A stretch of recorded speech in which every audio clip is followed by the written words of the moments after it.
नमस्कार, आप देख रहे हैं इंडिया न्यूज़। दिल्ली के जंतर मंतर पर भारतीय मंसूरी समाज की ओर से अनुच्छेद 341 में धार्मिक आधार पर लगी पाबंदी को हटाने की मांग को लेकर एक दिवसीय धरना प्रदर्शन किया। धरने में समाज के लोगों ने मांग उठाई कि दलित मुस्लिम समुदाय को भी समान अधिकार और आरक्षण का लाभ मिलना चाहिए। इस दौरान दिल्ली प्रदेश मीडिया प्रभारी मोमना बेगम मंसूरी ने कहा कि पूरे भारत में मीडिया के माध्यम से इस मुद्दे को लेकर जागरूकता फैलाने का काम किया जाएगा। वहीं हाजी सलीम मंसूरी राष्ट्रीय महासचिव ने कहा कि जिस तरह 1956 में सिख समुदाय और 1990 में बौद्ध समुदाय के लिए अनुच्छेद 341 से धार्मिक प्रतिबंध हटाया गया, उसी तरह पसमादा मुस्लिम समाज की तरक्की के लिए अनुच्छेद 341 से धार्मिक आधार पर लगी पाबंदी हटानी जानी चाहिए। धरने में अहमद मंसूरी, अफजल मंसूरी, नसीम मंसूरी, राजा मंसूरी, हामिद मंसूरी, साकिर मंसूरी, रशीद अहमद मंसूरी, जुल्फ़िकार मंसूरी, अनीस मंसूरी, निजाम मंसूरी, निसार मंसूरी, रमजान मंसूरी, साबिर मंसूरी, इमामुद्दीन मंसूरी, डॉक्टर परवेज सैफी और नवाब मंसूरी सहित समाज के कई लोग मौजूद रहे। भारतीय मंसूरी समाज का कहना है कि उनका उद्देश्य धार्मिक भेदभाव खत्म कर समान अधिकार की मांग को मजबूत करना है। कैमरामैन के साथ Akbar Ali, M India news, Delhi. धन्यवाद।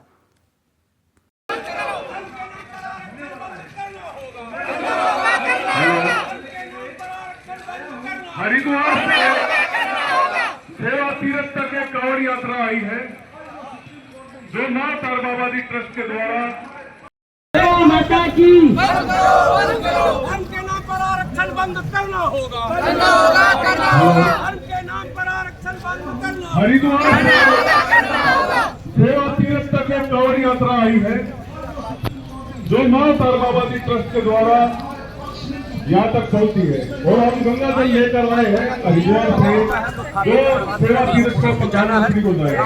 डॉक्टर साहब आई,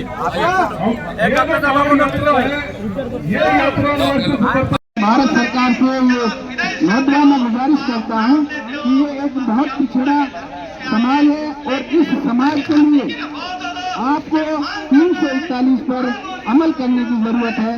इन्हीं शब्दों के साथ आप सभी का बहुत बहुत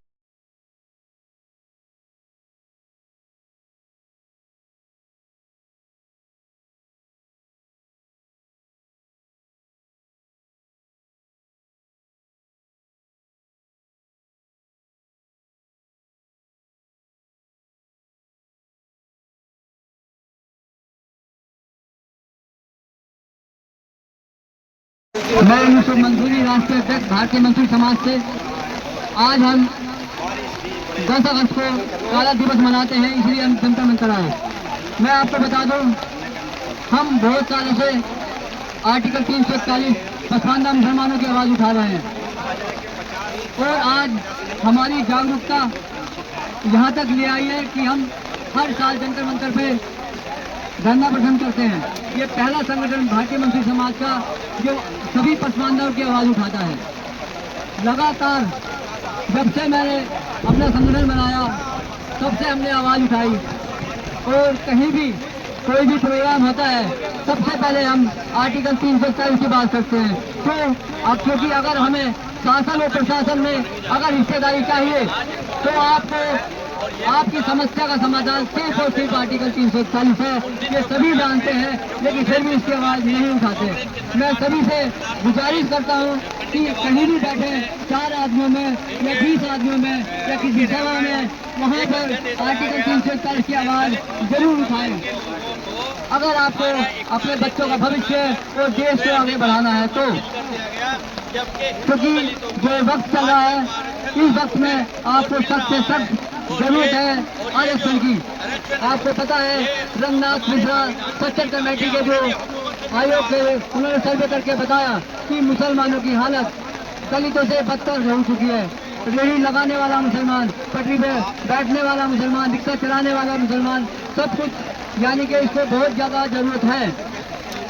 यही बात सभी जितने भी जिन्होंने भी आयोग रिपोर्ट दी सबने यही कहा। तो इसीलिए मैं सबसे यही एक गुजारिश है कि अपनी आवाज़ आपको खुद उठानी पड़ेगी। तो इसी के साथ मैं विदा लेता हूँ। जय हिंद, जय भारत। नमस्कार, आप देख रहे हैं इंडिया न्यूज़ पर।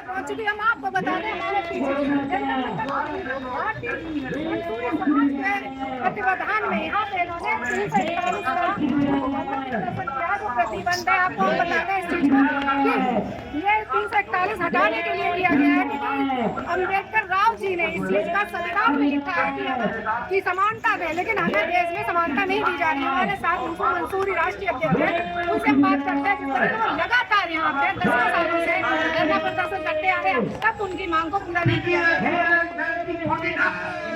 मंसूरिया में राष्ट्रीय अध्यक्ष भारतीय मंत्री कुमार, हम एक गाना चले हर साल जंतर मंदिर पे आते हैं 10 अगस्त को काला दिवस कि हमारी मांगे पूरी की जाए।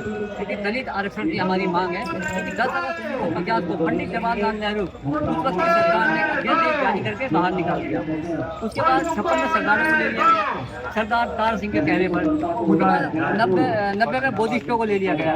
लेकिन हमारी जितने भी दलित मुस्लिम आते हैं उनको अभी तक नहीं लिया गया। हमारी यही मांग है कि इन सबको ले लिया जाए, क्योंकि शासन प्रशासन में हिस्सेदारी होगी तभी देश आगे बढ़ेगा। हमारी मांग यही है कि आपने देखा होगा जो बैनर में लिखा हुआ है दलित एक समान हिंदू है मुसलमान, ये मेरा वादा है, ठीक है जी। और इसके आधार पे हम हर साल आते हैं, जागरूकता फैला रहे हैं कि हर आदमी को अपने हक अधिकार की लड़ाई लड़नी चाहिए आर्टिकल 3 के द्वारा।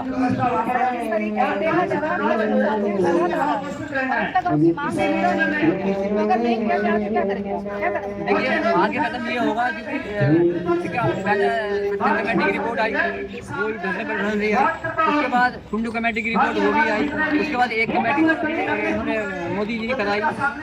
तो ऐसी सर्वे होते होते कहीं ना कहीं तो होगा, करना पड़ेगा। और सुप्रीम कोर्ट में केस चल रहा है कहीं ना कहीं तो। और मोदी जी ने खुद कहा सबका साथ सबका विकास, और इससे भी सोचना चाहिए कि क्या मामला है क्या नहीं। जब तक इनको सोचेंगे नहीं तो मोदी जी ने खुद कहा लाल किले से कि पसमानदा मुसलमानों को आरक्षण दिया जाए, लेकिन बस कह के वो भूल गए। लगता है हम उनको याद दिलाना चाहते हैं धरने के माध्यम से।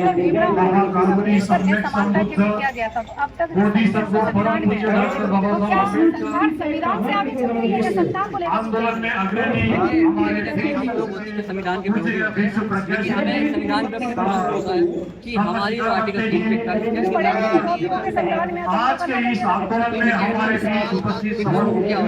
सबका अपना अपना वो है, लेकिन हमें विश्वास है संविधान पे। हमें कहीं ना कभी ये आरक्षण मिलेगा आर्टिकल 3 के तहत, क्योंकि अगर ये मिला तो देश की तरक्की सबसे ज्यादा होगी।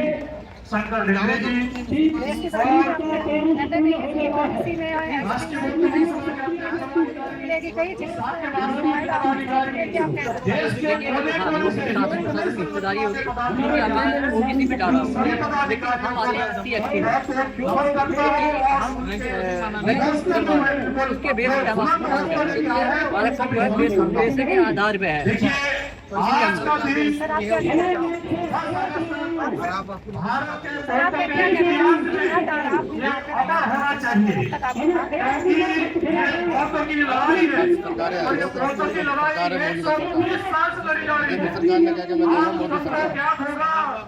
मोदी जी जिस उम्र के हैं उनको जान सकते हैं कि उनको सरकार के हैं 2 लगता है नीचे जो कर रहे हैं उनको बाप होता है, बाप समझदार है, बड़ा जिम्मेदार है।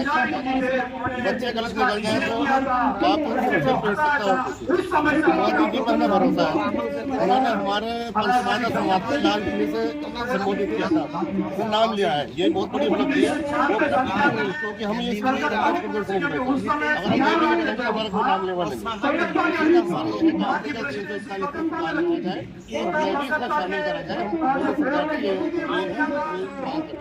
अभी आपने सुना जिस तरीके से भी लोगों ने बताया कि हमारे